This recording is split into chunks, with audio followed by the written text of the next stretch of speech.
Hello, Texans, and welcome to Texans Playbook. I'm your host, Mark Vandermeer, coming your way from the Houston Texans team shop, where you can get sweet gear like this jacket. People talk to me about these jackets. They're all available here at the Houston Texans team shop at NRG Stadium. But the matter at hand, the Texans and the Kansas City Chiefs ready to get it on Sunday Night Football. It is huge. The Texans coming off a huge win over the Indianapolis Colts on the road. And we checked in with the head coach, DeMico Ryans, in the Hyundai Texans radio studio to talk about it. With us in studio, head coach DeMico Ryans. Coach, great to see you. Congratulations on the victory. Thank you. Great to see you guys. All right, here we are. It's Chiefs week, big one, and we'll talk about that, but let's talk about the Colts game first. Going up to Indianapolis, and you got accomplished what you needed to. You got the victory and made the big plays at the moment of truth. Yeah, that was the key to the game. I thought we did a great job on 3rd down, the critical downs. 3rd down, offense and defense, we made plays we needed to make, and defensively getting the 2 big 4th down stops. Those were the plays of the game, right? They're in position to score there. They go for it. We stopped them in their own territory. That was huge plays in the game, and just how we finished the game offensively, being able to run the clock out. Just thought overall we did what we needed to do. I thought CJ's first game back, he stepped in, did some really, good things with the football, finding a lot of different receivers. He did a really nice job of managing the game. Like I said yesterday, there's some throws he probably want back, but that's also the rust from being out for 3 weeks. That happens. But I felt like he also grew in a sense where he had some, as I call them, sack saver plays, where the defender is on him and he just dirted the ball. Like he's growing, he's making good decisions, and he's continuing to progress and get better. So I'm excited for where he started, and now looking forward to this next week to see how much of a step he can take. Coach, you talk about CJ from the physical aspect and the rust. How much from the mental aspect is the rust having to shake off as well? Because one thing you said in your press conference stood out to me, and you said that you spied their blitzes, so change protections to get those stopped, and they stopped blitzing because you were starting to pick them up.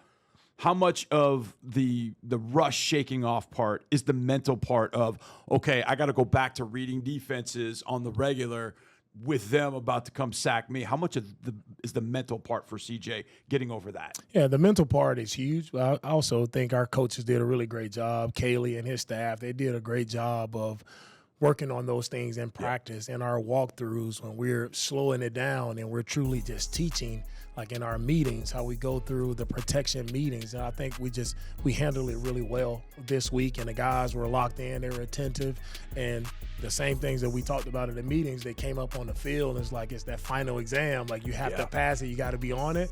And they did a great job of communicating. O-line did a great job, and our backs did a great job picking up the blitzers as well. And speaking of the backs, Coach, the running game, it's not like a high-volume yard per carry average, but you stuck with it. You ran for over 100 yards. You did what needed to be done. Yeah, it's funny, some of those runs where they got guys running through, like they got linebackers running through, you got possible TFLs. It's easy to say, oh, we got to scrap the run, right, and start just throwing it more. But I like how Kaylee continued to stay with the run. We changed up some of the runs we had, some schematically, like we started to go outside zone a little bit more, started to go more toss plays, trying to get on the perimeter. So even though it doesn't look great on a couple plays, like you still have to stay with it and keep the variety there to keep the defense on their heels. And that's what we did. And we were able to churn out some really good yardage by getting the ball on the perimeter a little bit more. Woody did a great job on a perimeter run of cutting back. So we got Nico a run for his first touchdown, first rushing touchdown. So it was just really cool things of how we mixed it up in the run game, getting Chubb in a wildcat formation, allowing him to run. So I just like the variety of things that we're doing. Coach, I know if we were to sit here and say, hey, what do you like about your team? And you'd say toughness, physicality, resilient. Those are all traits I think you'd want to see in your team, and you have seen in your team. Yesterday might have been the best case of resilience. When they came down and scored a touchdown, boom, turned right back around and went and scored a touchdown. Then they tied at 13 after the interference, and then Warren's touchdown. Boom, you go right back down and score again. Offensively to bounce back. And then the defense, after they'd scored, okay, we're going to stop them twice, hold them to a field goal on the last 2 drives. resilience seemed to be kind of the key offensively. All right, you're going to score, we're going to answer, and we're going to show our resilience to go back and take the lead from you. Yeah, it was cool to see. It was cool to just feel it, too, from our sideline. Everybody was just even keel. You felt the confidence amongst our sideline like the offense did. They moved the ball really, really well. Fairly had a lot of chunk plays. Defense was getting off on 3rd down, making some stops. We were attacking the football. Jalen had a couple passes. So you felt like, okay, we're kind of in control here of the game. And, when you feel that way, it's like, okay, it doesn't matter what happens. Feel like we made plays before. We'll go do it again. Yeah. What about your new reserve quarterback, Cade Stover, Coach? Very interesting stuff. It worked. I know it didn't work at the end on the 3rd and 4th down, but on the 3rd, it looked to us like you had it, but whatever. But it was creative, it was different, and it was effective. Yeah, that goes to also just, coaching. You try to switch things up. Things haven't worked that we've tried before, so you got to not keep doing the same things, right? And so that was a play that we wanted to do. Cade had done it before, or he was under center before, so tried to throw that in, and it worked. It was effective for us. I'm with you. I think we got the the 1st down on 3rd, and that's how I was like, hey, no, do that again. If that wasn't a yard, let's try that again. So I really liked just changing it up, giving the defense something else to try to defend that they haven't seen from us. Were you a little worried that they tried it beforehand and they botched it because he doesn't get the snap? I mean, no, I said we're gonna do it better. Okay. Don't worry about it. No worries. Coach, I've always wondered this. And as a defensive coach, team wins the coin toss and they say, we want the ball. I would think for your guys yesterday, when they said that, I would imagine it's like, whoa, they want the ball against us to start the game. What's the feeling like for you and the defensive staff and the defensive players? Like, is it they want to test us, or is it just, okay, we got to go play ball? Yeah, or mix of both. For us, it was, let's go play ball. Yeah. It's something that Shane has actually done a lot, throughout the season, where he's taken the ball, and it's been their game plan of how they've, gotten the lead on a lot of teams. They take the ball early, and they try to get up a score early. And try to have you playing from behind. So that's been his strategy. It's worked for him before, but our defense did a really nice job of shutting that down very quickly.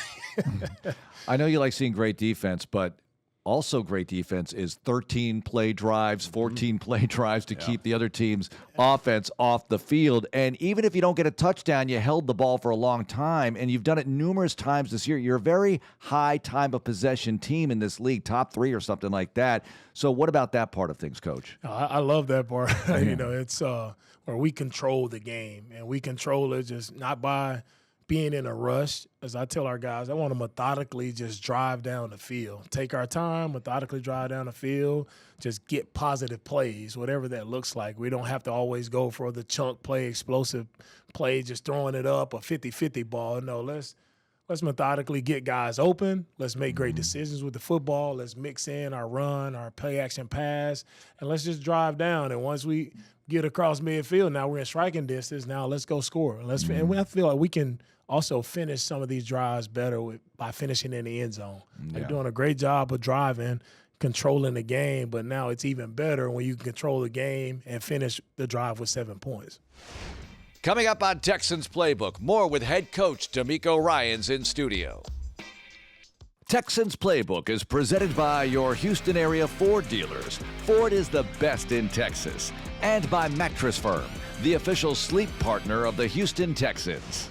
Right back to it here on Texans Playbook. I'm your host, Mark Vandermeer. Texans and Chiefs Sunday night. Houston looking for its 5th consecutive victory. Let's get back to the conversation with the head coach, DeMico Ryans, in the Hyundai Texans radio studio. Coach, I know that you played them twice late last year, December and January. It's cold. It's going to be cold this weekend. It was cold last year. You're used to it, going up to Arrowhead Stadium in a good way. How does that help you, knowing the environment, knowing what you're going to be dealing with on Sunday night? Yeah, I'm excited for it because, like you said, Mark, we're used to it. You know what it is. You know the environment. We've been there before. We were just there last year, 2 games. It shouldn't be new to anyone, how that environment is going to be. And if we can just focus on playing better football in Kansas City and finishing. Like that last game we had, we're close. The closest is going to matter. Those games are always going to be close. Kansas City, really great football team. They've won a ton of Super Bowls here over the past few years. Like, it's going to be about playing 4 quarters of football, discipline, fundamental, focused, and finishing the right way.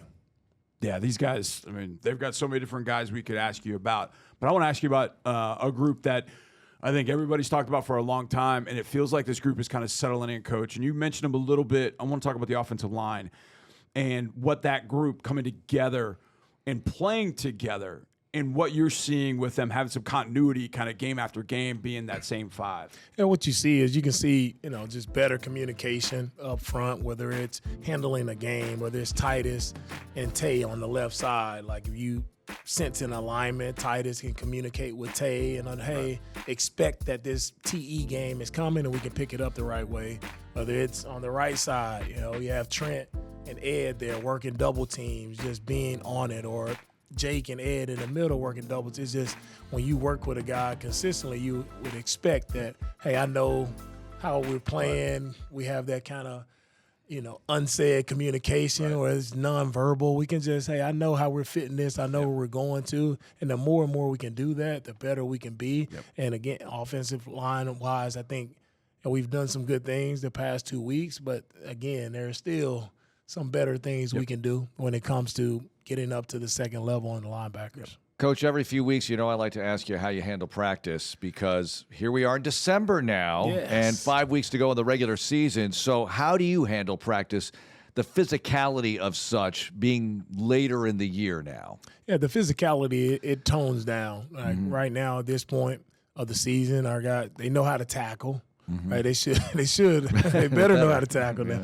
But don't really want that physical, grind on their bodies. The seasons are long as we know it.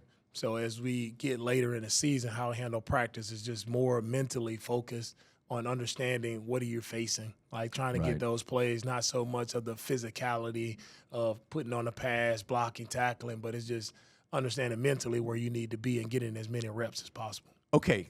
I remember hearing Peyton Manning have done this many, many years ago. When he anticipated rain, he would go out and he'd dunk the balls in water, and then he'd throw waterlogged passes throughout just to get used to it. What can you do for cold, especially in the environment we live in, Coach? Is there anything to mimic the cold? Can you put the balls in the freezer, and that's what CJ and the receivers, practice with? Like, what can you do? Is there anything that you can do to be prepared for a decently cold night? Hey, if anybody has any tips, let me know. Well, for me, our mentality is just, hey, you got to man up for 3 hours. Yeah.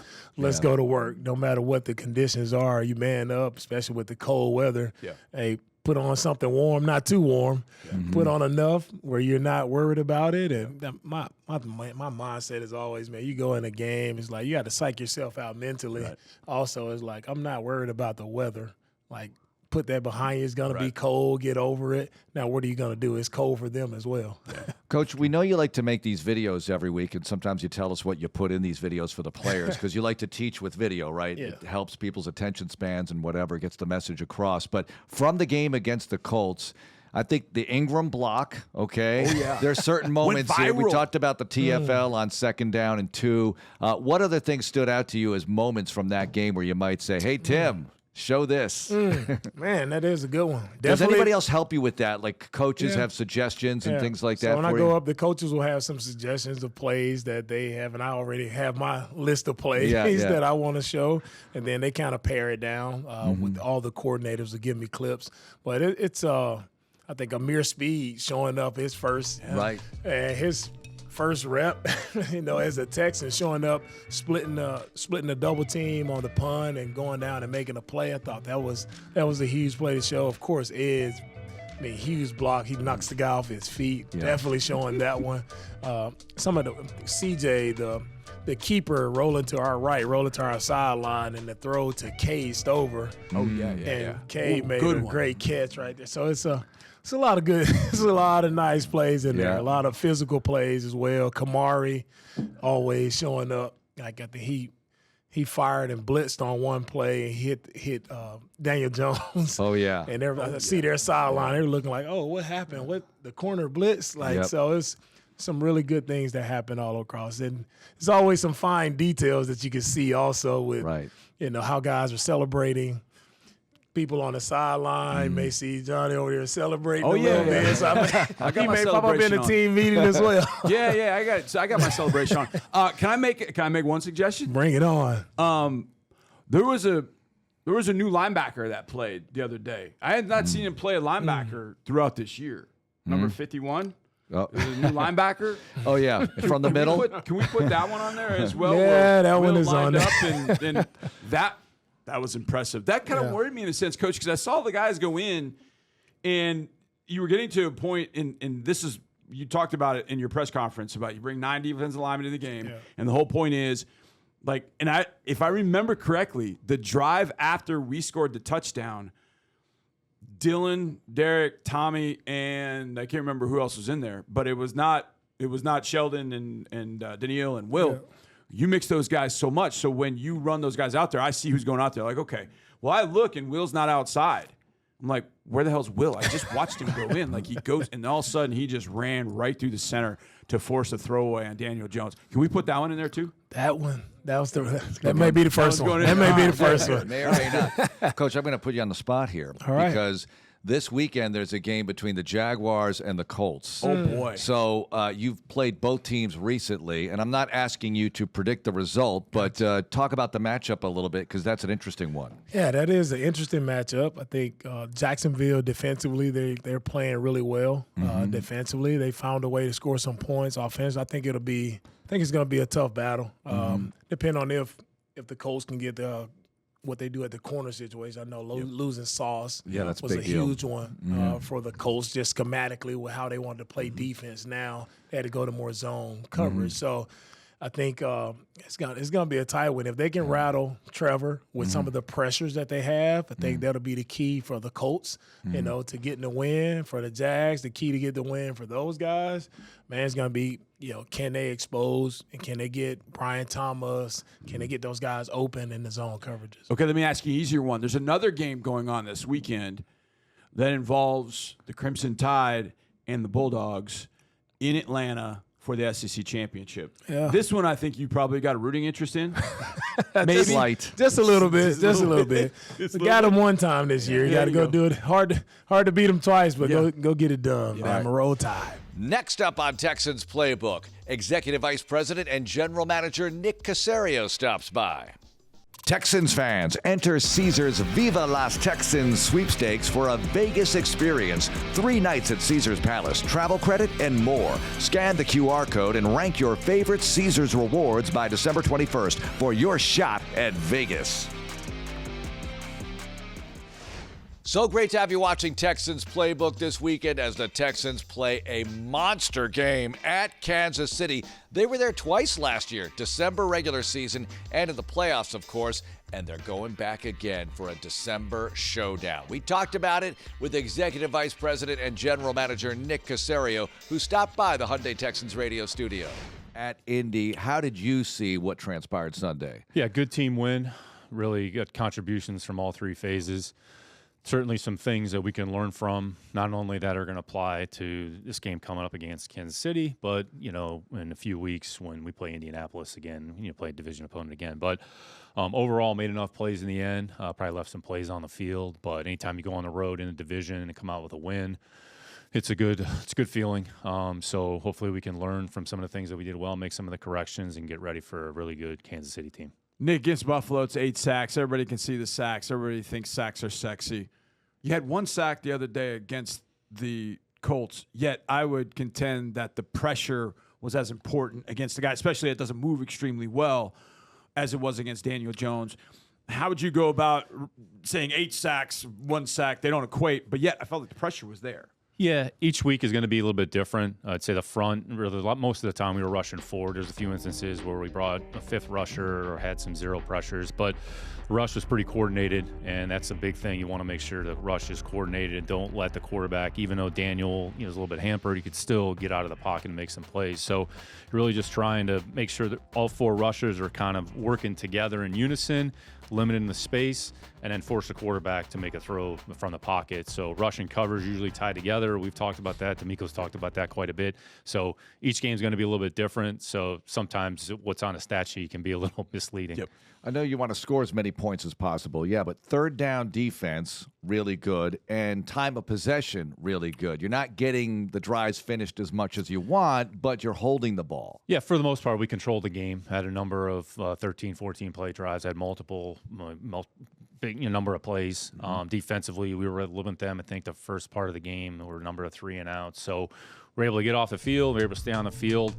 We're able to convert a few opportunities there in the red area, a few that we left on the field, which usually equates to points, which, we talked about that, before the game, John and I did. So, but overall, felt like we had decent control of the game and were able to maintain possession of the ball against an explosive offense. One of the things you talked about, Nick, and we've talked about this a lot, but one of the things I remember you mentioning was first down on both sides of the ball. Being effective on first down, limiting them, and then obviously getting, not chunk plays, but getting a decent amount of first down so you're not stuck in 2nd and 9, 2nd and 10.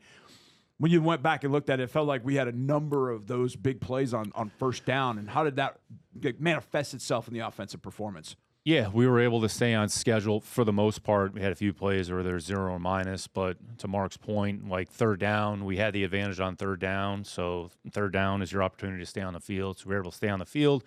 Most of the third downs were manageable situations. So overall, like we did a pretty good job in that respect. So what about the running game, Nick? We talk about this almost every week. So important. You ran for over 100 yards. I know you want to probably see more, but that was effective against the Colts. Yeah, for sure. I mean, anytime you can run out the clock at the end of the game, when they know you're going to run the ball, we know we have to run the ball, and to be able to kind of basically take all the time off the clock, probably that 2nd and 9 or a 2nd and 8 run that Woody had there at the end to get the first down, gave us another possession, and then it was just a matter of just managing the clock there at the end. But the running game is a huge part of, I would say, the league. When you look around, you look at a number of the teams, look at what Kansas City did against Indianapolis. I mean, it ran the ball 41 times or whatever it was. So if you can have some success in a running game, keep your offense on the field, control possession of the ball, like that is going to at least give you an opportunity to hopefully win the game. And also creativity, right? Because Stover shows up. We'll get to that. I'm sure Nico Collins with a rushing touchdown. Nice to see.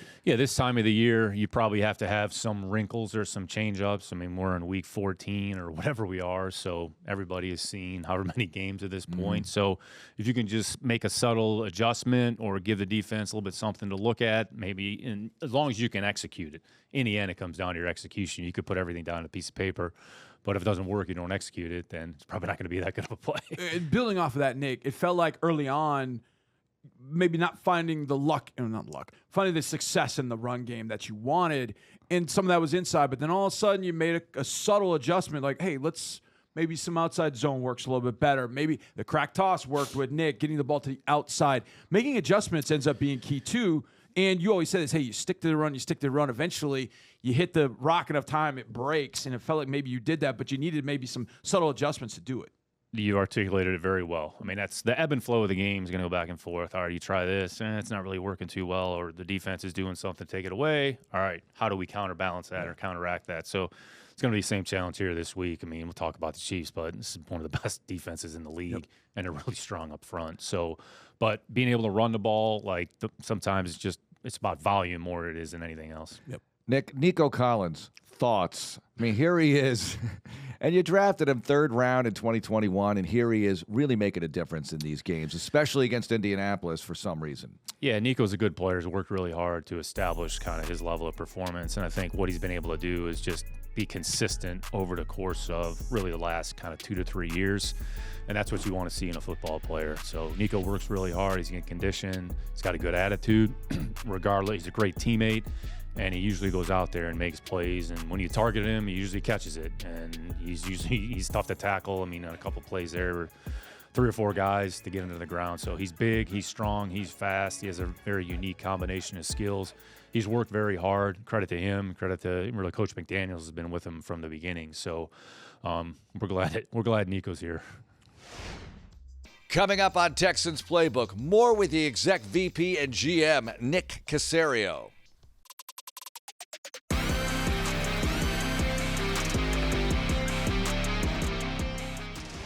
It's Texans Playbook, the show that takes you inside NRG Stadium and, in this case, inside the Houston Texans team shop. This week's hat I'm modeling, this H hat, very nice. You see the H around, you want something with the H, you come to the Houston Texans team shop. Or you come to the Houston Texans Hyundai Texans radio studio to hear from Nick Caserio. You can't stop by in person, but you can watch this. The Chiefs, we know well, even though we're not in the division. Faced them twice last year, faced them over the years. It feels like they've been on our schedule regularly, even though they haven't been.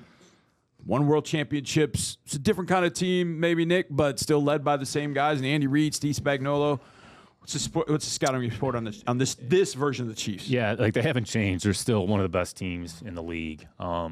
Patrick has played in the AFC Championship since he's been a starting quarterback. So they literally have, I'd say, Hall of Fame coaches, players, kind of all over. Coach Reid, Coach Spagnuolo is the defensive coordinator, Chris Jones, Travis. Patrick. You're talking about some of the best players in the league at their respective positions. Overall, this particular team, they've been in they're kind of like us a little bit. Been in a number of one-score games. They won one, and then they've lost some of the others, kind of like we were early in the year. I'd say offensively, obviously, everything goes through Patrick. They've kind of had a roll through the backs there a little bit. Hunt's given them some good snaps. Pacheco returned last week. Opportunity, they probably could use Pierce a little bit, kind of mix him in there. The offensive line, it's really inside out with Humphrey and Smith are kind of the core of what they're doing. Drafted Simmons there in the first round. He's playing well. I know he got hurt the other day. Same thing with Taylor, so we'll see kind of who's available, who's not. And then Gray's a good complement to Travis, a tight end. And a receiver, it's really like an influx of different types, whether it's Hollywood to Worthy to Rashee Rice, who's probably one of the best catch-and-run receivers in the league. He makes a big difference for their offense when he's on the field. Thornton made some big plays for them down the field. So they kind of use all of their skill. They're very versatile. And everything starts with 15, and he's as good as really there is in the league currently, and really as there's been over the course of the history of our game. Defensively, Spags does a great job. They're really top 5 in the defense, top 5, 6 in multiple categories. Big, strong, physical front, really strong up the middle between Chris and then Tranquil and Bolton. They're two really instinctive physical linebackers. Karlaftis is probably one of the more underrated edge players. Got a contract extension in the offseason, deservedly so. He gave us a bunch of problems last year. In a secondary, it's kind of McDuffie and Watson have kind of been solidified on the perimeter. Kind of rolled the third corner in there a little bit. Connor's kind of the mostly nickel position. And then Cook has kind of been a mainstay there at safety, and then they've kind of rolled a number of players there at different spots. But overall, it's a good football team. It's been a number of close games. They know how to win. Playing Sunday night on the road in that environment is going to pose a significant challenge. When you go back and look at our 2 games last year, we had opportunities and, in the end didn't make enough plays. But be a great environment, big challenge for our team. And we're expecting their best. And, I think we're gonna give them our best on Sunday night. Nick, it feels like when you face an opposing team, let's say it's Josh Allen and the Bills, we were talking about Cook a lot. You have to stop Cook. Even if you're playing Lamar and Derrick Henry, you have to stop Derrick Henry. And you have to stop their backs. But it feels different with Mahomes. He's on pace to run for more yards than he's ever run for. So what about facing that attack led by Mahomes? Yeah, probably an underrated part of his game is to make plays with his legs and with his feet. And he does it in a very timely fashion. He's not haphazard about it. It's very calculated. If there's an opening, he's going to get into the space and he's looking to make a play. He made the play against Dallas where he got outside of the pocket. They uncovered and then he threw it down there for a 40-yard and there's your explosive play. So they have explosive playability, and it's as much with his legs or ability to keep plays alive as it is just playing from the pocket. So he poses so many challenges because he's so smart, he's so aware, he's so instinctive, he knows where the issues are. He's got to really do a good job being disciplined on a rush and then staying on the receivers for extended periods of time. Nick, whatever the narratives can be away from the building, national perspectives. Oh, Travis Kelce's lost a step. He's not doing this. And then you look up and it's like, hey, he catches 5 or 6 for 65, and he's still Mahomes' go-to guy on 3rd-down situations. He still finds himself to get open. What have you guys seen on tape from Travis? And is he really kind of Patrick Mahomes will be in some sense like that's where he wants to go in a big-time situation? Yeah, they've had a lot of time on task. There's no question about it. They're 2 very instinctive football players, and a lot of it is just understanding or seeing body language So, and Travis, honestly, he's probably having one of the best years that he's had, in recent memory. He's healthy. Thing about Travis, he's very instinctive. He's got really strong hands and good hands. He doesn't really have a lot of drops, and he does a good job kind of in the inside part of the field. I mean, him and Rice pose challenges on the inside part of the field. But in a critical situation, you better find 87. We saw in the playoff game there. I mean, Patrick kind of gets out of the pocket, falling down, and he makes a play down the field. And, we're close, but we can't, finish the play. But in critical situations, I mean, I'd say 87 is going to be a big part of what they're doing. Nick, football in general question here, because fans and media talk about players getting touches. This guy's getting touches. This guy's not getting touches. How do you see it? Because it seems like a chicken and egg thing with third downs. You have to convert third downs in order to get more opportunities for touches. How do you see that? Yeah, you have to balance. You can't necessarily force the play. You have to understand the concept of the play, understand what it's designed to do, and then essentially go through your progression and read it out. And if you like a matchup or situation more so than another, then maybe you lean that way. But you got to use all your skill. I think that's the one thing. We've had a number of players. We talked about this on a show last week, just the receiving core. I mean, Higg made a number of catches there on third down. Nico makes his plays. I mean, Kurtz made his plays. So we got to utilize all of our players. And then when you get to third down, if it's man coverage, somebody's got to win, all right? Mm-hmm. And is it you're going to win one-on-one with the individual, or you win with the play design? So there's always a lot of factors that go into it. What do you see from Spags this year? Is he any different than what he's been? I mean, a lot of people talk about him dialing up blitzes, but I watch him like, that's not always dial up blitzes. I mean, he could scheme some other things open, play zone behind it. What do you see from Spags in that defense? Yeah, Spags is very calculated in how he approaches a game. So he kind of lets a game kind of settle in a little bit and kind of figure out, all right, they're trying to attack us this way. We're going to try this. And you go back and watch a playoff game, there's some patterns that started to show themselves as the game wore on. So he's very versatile. They do a really good job with the disguise. So you really have to play with good awareness and just kind of go back to, DeMico talks about this all the time, just go back to your basic rules and understanding the integrity of the play, what's the assignment, what you're asked to do. Don't try to do too much. Otherwise, you're going to be chasing stuff that's really not happening. How would you define the coaching style, maybe offensively or in general, of Andy Reid, one of the greatest ever? Because in Philly with Donovan McNabb, they actually had a mini playoff run with Jeff Garcia once. You look at Alex Smith for a while, and then, of course, what he's got now with Mahomes. Yeah, very similar to Spags. I mean, they're very calculated in what they're trying to do, and Andy has a really good feel and a sense of maybe the rhythm of the game and how it's going. And they've made adjustments and modifications through the years to kind of cater to their personnel. What he was doing with Donovan is different than what he's doing with Patrick. There's some similarities, but there's also a lot of things that are different. But I mean, Andy's going to go down as one of the best, not only coaches, but probably play callers in the history of our game. So he puts a lot of stress on the defense. So you got to kind of prepare for everything. And then as the game goes, just kind of get a sense and a feel for how the game's being called. It feels almost unfair. He had Jim Johnson in Philly back in the day. Andy Kalu always talks about how great he was, and now he's got Spagnuolo doing really well for him. So Andy always has good coaches on his staff, no question. No question. I always feel like when we play the Chiefs, we talk about Mahomes and Kelsey, and we talk about Chris Jones and Spags and the defense. I feel like when we talk about the Chiefs, we don't give enough credit to Dave Taub and the special teams. How big a matchup does that become? Because last year in the playoff game, and Frank told us, he felt like that was not the Texans' standard special teams-wise, and a lot of that has to do with what Taub does with special teams, Nick. They're excellent. Really good place kicker and Harrison Butker. I mean, he's been there a number of years now. They kind of made the swap out for Ariza, and Matt's done a good job for them. The two really good returners, Remigio, and then Brashard Smith, they use him, the SMU kid, in kickoff returns. But Dave's a very aggressive coach. They do a really good job in a return game, so covering kicks is going to be of the utmost importance.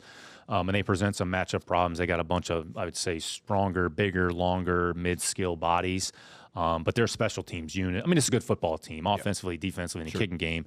Dave, to your point, probably doesn't get as much respect as he deserves, but he's been doing this a long time, and he's been one of the best special teams coaches in this league for a number of years. Coming up on Texans Playbook, we have Jaylin Noel wearing a microphone during a game. Don't miss that. It's next.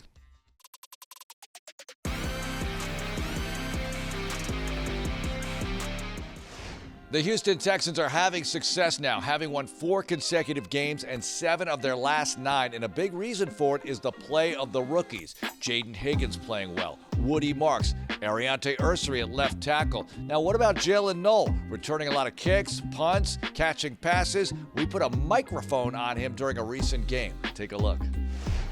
Playoff game right here, y'all boys. The playoff game right here. 1 on 3, 1, 2, 3. Where? All right, man, we look good. Yeah! Yes, sir. Get vertical. Let's secure the ball in traffic and let's run. Let's do it. Hey! Hit it. Yup. Yeah! Hey, hey. Yeah! Hey, hey. Come on, come on. Yo. Hey, look, bro, the message is simple. We want to go to the dance, we got to win games like this, bro. Yeah. So it starts with us, dog. Starts with us. Have some fun, play some swagger, play for one another. Let's pop this shit off. Yeah. Let's go 3, 1, 2, 3. Slide. Woo. Oh, my leg. Yeah, heck. Need you. I'm going to take you to that zone today, I promise. I'm going to take care of you all day long. I got you. Don't worry about it. Let's get a win. Let's do it. Fun, you know? Let's do it. Winning the round. Hey, you know what's crazy? Last time we were here, you guys were running a 40-yard dash. Yeah. 40-yard dash, jumping. Jay Noel was benching 45 times. Come on now.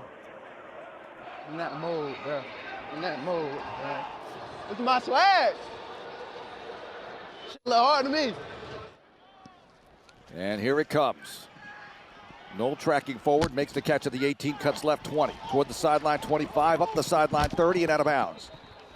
Jaylin Noel, nice little return. Yep.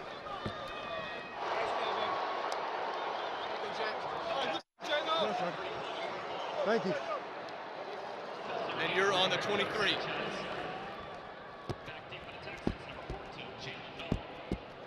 Yes, sir. Here's Noel tracking left and a little bit backwards, makes the catch at the 19, across the 20, tracking to the right side, trying to turn the corner, has the 25, move across the 30 and down at the 33-yard line. Good return, Jaylin Noel. Good job, double A. Yes, sir.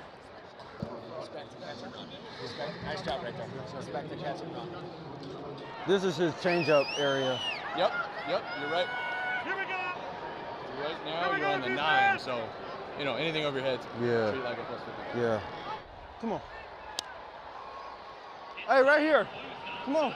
Jones in the gun, handoff Taylor, and he gets blasted after a gain of a yard or so by Kamari Lassiter, meeting him in the hole. And Aziz helps out as well. Kamari and Z's always ready to crash out. They always ready to crash out. On 4th and less than a yard at the Houston 9-yard line. Warren motioning around. He's going to take the snap. The ball is out. Taylor has it, but he's going to be stopped short. They fumbled it. Taylor got it, but he was buried by a host of Liberty White tacklers, including Derek Barnett. Yeah.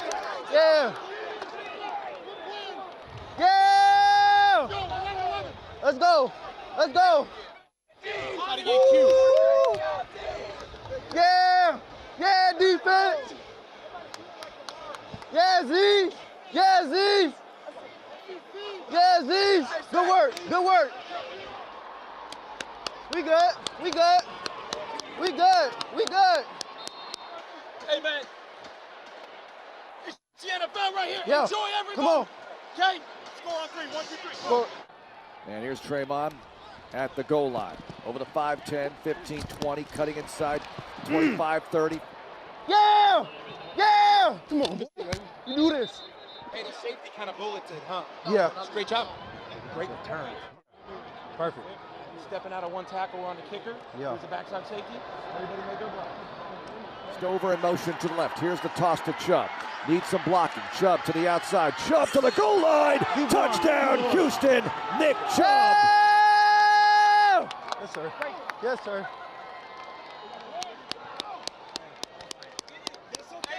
Yo. Nice job. Boy, I see you. I see you. That's okay. Don't give him nothing, man. Ooh.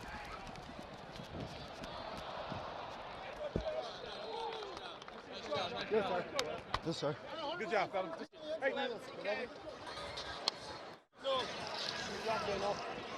Yes, sir. Yes, sir. Let's go, fellas. Let's go. Come on. Let's do it. Make a play. Make a play. Score on 3. 1, 2, 3. Score. Let's do it. Lets it rip right side. Noel awaits and makes the catch at the 6 over the 10, 15, 20, cutting left 25, 30, and Noel wrestled down at the 35-yard line. Good return, Jaylin Noel. Yeah, it was all him though. Every time. Nice job, dude. It's easy. That way to hit it. Then it That way to hit it. and you're going. Let's go. Let's go. Come on. Let's go. Oh, right here. Keep toting it. Come on. CJ takes the snap. And they hand it to Nico on the end around, running left. Nico to the goal line. He's got it! You caught it.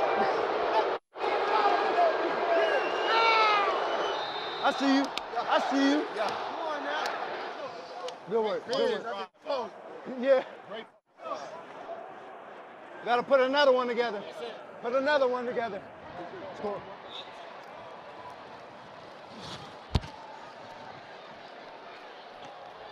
Hey, it's coming to me.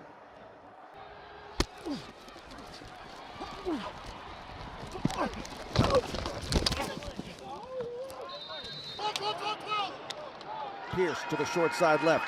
Jones takes the snap. Jones firing downfield, tipped and incomplete. He tweaking today. Oh, damn! Oh, I know his back gonna hurt tomorrow. Scorpion, you ever watch the show Ridiculousness? CJ Stroud under center. Woody Marks in the backfield. Motion by Higgins in the backfield. Stroud hands off to Marks, running left. Marks taking the ball across the 40. Marks close to a first down. He's got the first down at the Houston 42-yard line. Yeah! Yeah, Woody! Go! Ah! Ah! Good shit, boy. Big time, man. It was sloppy. It was sloppy, but a win is a win, baby. We're gonna take it. Sloppy, but we're gonna take a win. We're gonna take a win. Every time. All the time. 10 times. 11 times out of 10. 11 out of 10. We're going to take that 11 times. No, 100 out of 10. We can keep going up, probably. 2,000 out of 10. All right, infinity out of 10. I beat you. Come on, ice it, Woody. Ice it, Woody. Hand off Woody to the right. Both hands on the ball. He's down just short of the line of scrimmage. Houston has won its 4th straight. Let's Go, baby! Come on, baby. Way to toe that, Woody. Keep going. Yep. Appreciate you. My brother. What's up, baby? You good? All right. Okay. Congrats. Thank you. Next up on Texans Playbook, the season of giving. We give something very special away. You'll have to find out what it is next.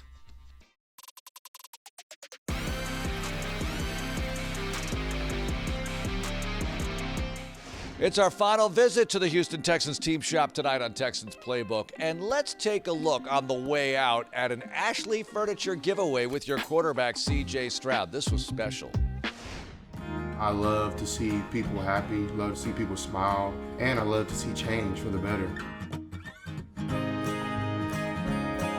Words really can't explain how I feel about this because God is amazing. And for me, having that ability to be able to give, to me, I'm actually receiving in these moments. But this gives me hope that, I can keep living and doing other things other than just playing football. Oh, we love making people happy during the holiday season, and we'll be even happier if the Texans beat the Chiefs on Sunday night. So check it out. It'll be live on Sports Radio 610, The Bull 100.3 FM in the Odyssey app, and on national television, of course. Well, the Texans and the Chiefs going for 5 in a row. Let's get it. Thanks for watching Texans Playbook tonight. Go Texans.